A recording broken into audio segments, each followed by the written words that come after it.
When you're starting out learning Greek, it's often very difficult to learn the very basic things, including things like vocabulary. And it doesn't really matter what system you use, you have to learn vocabulary, because if you get all the grammar and you understand how the Greek language works, but your vocabulary sucks, you just can't read anything.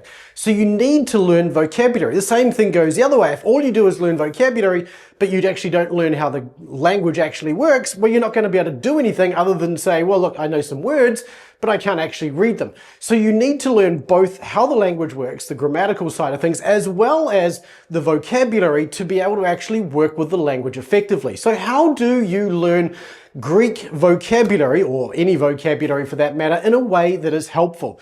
Well, in one of our recent office hours calls inside the Greek Mastery membership, one of our members had exactly this question. Now, we provide a whole bunch of guidance and everything, but it's still helpful to ask this question and get some really helpful tips. So let's talk about how to learn vocabulary. Anyone else want to sort of give their tips and tricks on vocabulary as you're getting into beginning Greek? For me, I was listening to audio vocabulary and I would listen to it daily, and that helped a lot. I think it just takes repetition. I know for me it does, but it's honestly just repetition, because like I'm reading in like Romans now, and there are times where I'll see something and it's like, okay, I know that, I see the root of that in there, so I kind of pull it apart in my mind. But that's really my opinion, is just continual repetition, because I think I was studying. Well, I've been doing Greek now for 3.5 years, and I'm still learning vocabulary. And I'm kind of slow about things, so I can definitely testify to that side of it. It just the continual repetition always, and I think that with me, the reading helps a lot, because as I read, I see stuff, and if I don't know something, then I look it up, and oh, I see that now. I might see something where I can see the root of it, or the lexical form. Yeah. So the challenge I have is I can't read because I don't know any words. So Yeah, that is the Right. challenge, isn't it? yeah, so I mean, what I do is I think probably the thing that's most helpful that I've been working on is a little 2 or 3 minute video, and I just Yeah. go over that so at least I can pronounce the words, which is Mhm. like really helpful. And then I try to get, but it's just not sticking. I mean, literally, I spent like over 5 hours just on that vocab three, and I Mhm. barely know like 2 words out of that. It's just they're just not connecting. So when you say you went over the words, tell me what you're doing. So what I do is I listen to that, the one that you put up there, the Yep. Greek speaker. Hmm. And I mostly can pronounce them now, which is really good. I think that's Right. helpful. It helps me remember the definition if I can pronounce Yes. them. But I'll read it and I'll go, okay, definition, I'll go back. So I'll use that, and then I'll use the flashcards, on my phone. Yeah. And I go over it, and then I got it. And then literally 3 words later, I come back to it. I'm like, it just is gone. Right. It's like my brain is damaged or something. Yeah. So how often are you using the flashcards on the phone? I would say every day, not a Yeah. lot. I'd say probably I'm putting in about half an hour a day or so on that. So Yeah. not a lot. So But I here's do miss every once in a while, a couple days. yeah. So I think, here's my view on this, generally speaking. The way flashcards so the way your memory works is things are short, you start off by putting things into your short-term memory, and then by reviewing them with increasing intervals in between, you steadily transfer them from short-term memory to long-term memory. And it seems to me that you've got one of two issues. One is possibly you just don't remember anything short-term, and if that's the case, your wife probably is your memory bank for doing pretty much anything that needs to be done that you're not focused on at any given moment. In which case you'd probably know that automatically. It also could be, though, that the repetition, the space between repetitions of viewing the word is not optimal for your learning yet. And so you're not transferring things into that long-term memory. That would be normally what I would anticipate is happening here. So my thinking would be that you want to review, so just work on a block of words, and I would say you're in module 3. So that means that's your third set of vocab, right? Hmm. Yeah. You remember the first 2 sets of vocab, okay? For the most part, but it just took, oh boy, it took, Long time. I'm going to say 20, 30 hours for that to get in there. Yeah. So Just went over and over and over. here's my suggestion is work on your vocabulary, learn the words, like go through them, spend like say 10 minutes working through the vocabulary for chapter 3, just sort of going over them a couple of times, just the vocabulary just for chapter 3. Then add it to your master Greek deck, and that will put it into a learn section, and then go through, do the learning for it. So that's going through them yet again. But then say 2 hours later, pick that up again and review those same words. Okay. So that way you got a short amount of time between when you first see it and when you see it next time. And then see how you go with that. If that works okay, then increase the time a little bit, but keep that time between reviews very short to start with, even 1 hour if you wanted to. But just start with a short time between and then slowly increase it. So that way you're spending less time on each set of reviews, but you're being more deliberate about the time in between. Okay, so you're sort of thinking about, okay, I try to remember from an hour ago when I last saw it or whatever it happens to be. And so if I get that right, then I can extend the time between when I next see this next one. Now, Flashcards Deluxe does take care of that for you, but you can change the default settings from 2 hours down to 1, say. I think you can anyway. Maybe you can't change it below 2 hours. But anyway, normally by just swiping left and right and up, it will take care of that interval for you. So I would just be very deliberate about actually coming back to those words every couple of hours, 2.5 hours, something like that, rather than once a day. I think once a day is probably not giving yourself enough reviews to move it from short-term to long-term memory. Okay. Okay. So normally I spend a whole hour and then I just, whatever's done, and then I come back to it like the next day usually. Right. And so, Yeah. okay, I'll do it. Okay. Yeah. So I think that's probably your problem, is that hour is well spent, right? But it's too long between that hour and the next day for it to shift from short-term memory to long-term memory. So your short-term memory doesn't hold on to it. It doesn't transfer to Okay. long-term memory, and therefore you have to start all over the next day. So I think having Okay. more regular intervals during the day is going to be helpful. Okay. And then I think my brain's okay then from what you're saying, because I don't have a problem memorizing anything else because I Yeah. have something to tie it to. This is just like there's just nothing to grab onto that I can Yeah. link to it, you know. Yeah. And so when you do that, sound the word out loud and then say Okay. the gloss out loud as well. The hearing of that alone is actually quite helpful for connecting the meaning and the Okay. sounds. And that way, as you sort of recite the word the first time, agapao, to love, you start to hear every time you hear agapao, to love just automatically comes next after it. So having that audio sort of side of things when you're saying it out loud also will help. Okay, that I'm not doing that. So that sounds like it could be super Yeah, helpful as that would well be, too. so put those two things together and I think it'll make a big difference. Okay, awesome. Thank you. I'll let you know how that goes. Yeah, that'd be good. Look forward to it. That'd be cool. Yeah. Can I make another suggestion? Just Please one. do.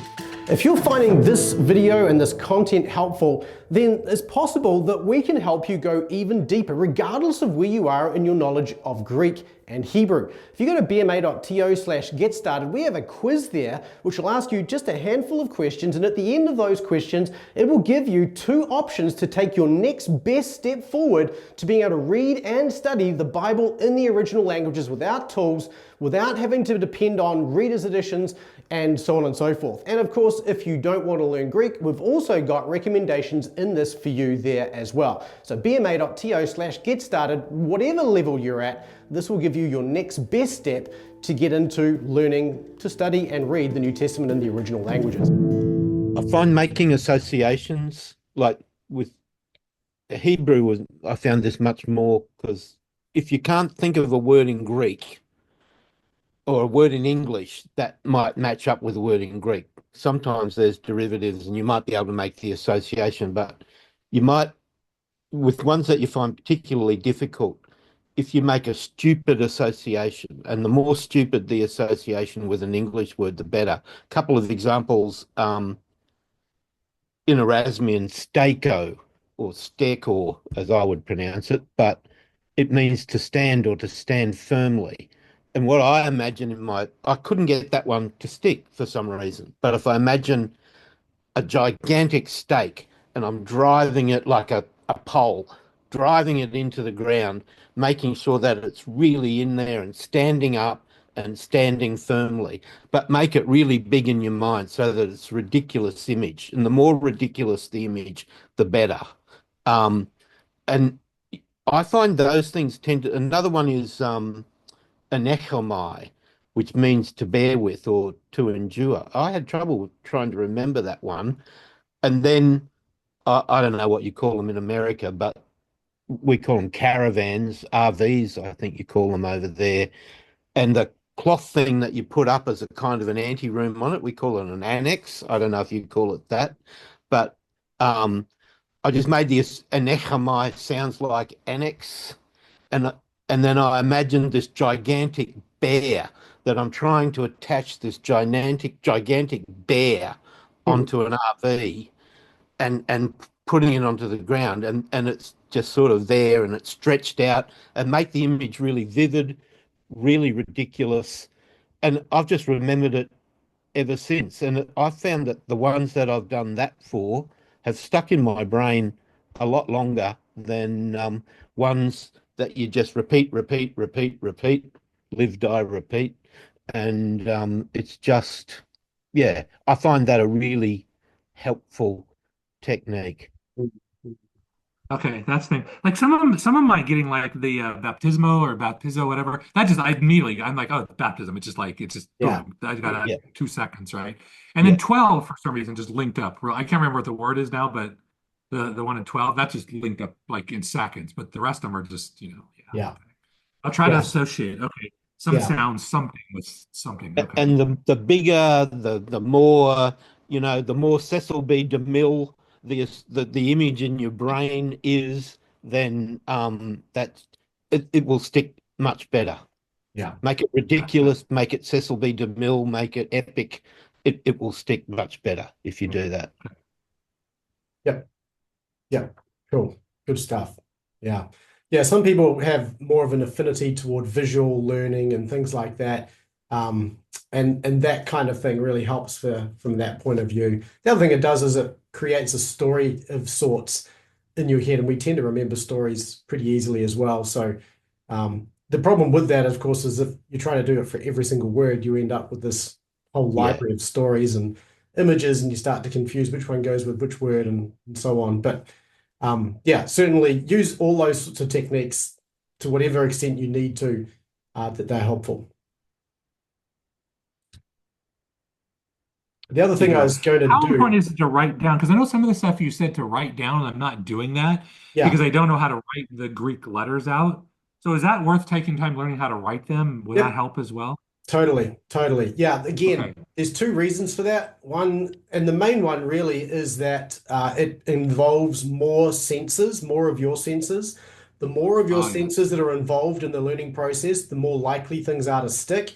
If you're a kinetic learner, particularly, and some people are, they learn by moving and doing things, then writing those things out is going to be a huge part. So for me, I'm an audio and kind of kinetic in some cases and some kind of visual, but mostly audio. So sounding things out makes it work for me. But I found that writing out the paradigms was I just had to do that to be able to learn those paradigms well. So that's why we provide them that way, because, and then the other thing you do while you're writing it out is sound it out while you're writing it out. And again, that way you're adding another sense to another sense, if you like, and you're compounding those together, and that's going to help. Yeah, I think I'm weird because I'm super kinetic. Like for me, something doesn't even exist unless I can touch it and feel it. Then I understand it. Then I'll think, yeah, I got that thing, So you might find that writing those things out might be the most effective way to learn things. Yeah. Yeah. Same could be for writing things out with vocabulary too. You could even write out your vocabulary if you wanted to. See how that goes. Oh, okay. Okay. Yeah. Got you. You mean to write the words out? Yeah, Yes. yeah. I mean, I wouldn't do it Yeah. like as a regular review, but certainly if you're trying to just start to learn some words, it might be a good way to start to get the learning juices kind of going. Yeah. Yeah. I See just how need you go. something. I need a Experiment. handle. Yeah. What's Yeah. that? Sorry, I was talking. No, Okay, I got I was just saying, just experiment, see what works, try stuff out. Yeah. it. Okay. Thank you. Yeah, the only additional comment I've got, Scott, did I hear you say that you can't yet like write out Greek? Was that what I heard? Or you feel like you can't write out the letters? Yeah, because I can't write out the letters. Yeah, exactly. Because I just haven't learned to do that. So it sounds like that would be worth taking the time to do. Yeah. I mean, I remember when I was in beginning Greek, one of the things I did, especially towards the beginning, was just like, anytime I have some free time and I've got a spare sheet of paper, I'm just writing out the whole Greek alphabet again and again and again, especially like some of the hard letters, like C or Zeta or stuff like that, where I'm not really used to making symbols like that. And even nowadays, when I'm in a meeting and I'm bored, I'll still do that. So, I mean, I think that's definitely something that's really good to practice over and over and just get used to that. Like Daryl was saying, sound it out as you're doing it and just connect all the different senses together. And I feel like it'll stick a lot better. Yeah. That makes sense to me. Thank you. This has been a really good, helpful question, Scott. I hope you found that to be a helpful little sort of side quest, if you like, onto how to learn vocabulary well. If you've got tips for how you've learned vocabulary well, leave a comment in the comment section below. I'm sure somebody will find that helpful. I'll look forward down below as well and give it a thumbs up and a heart of my own. So I look forward to hearing your tips below as well, because it's all helpful when we help one another to learn, which is one of the reasons why vocabulary and Greek generally is actually a really good thing to learn in community. So with that, leave a comment below. Let us know how you learn vocabulary, what you've found really helpful. And thanks so much for watching, and I look forward to seeing you in the next video. In the meantime, keep taking small, consistent steps toward mastery. We'll see you in the next one.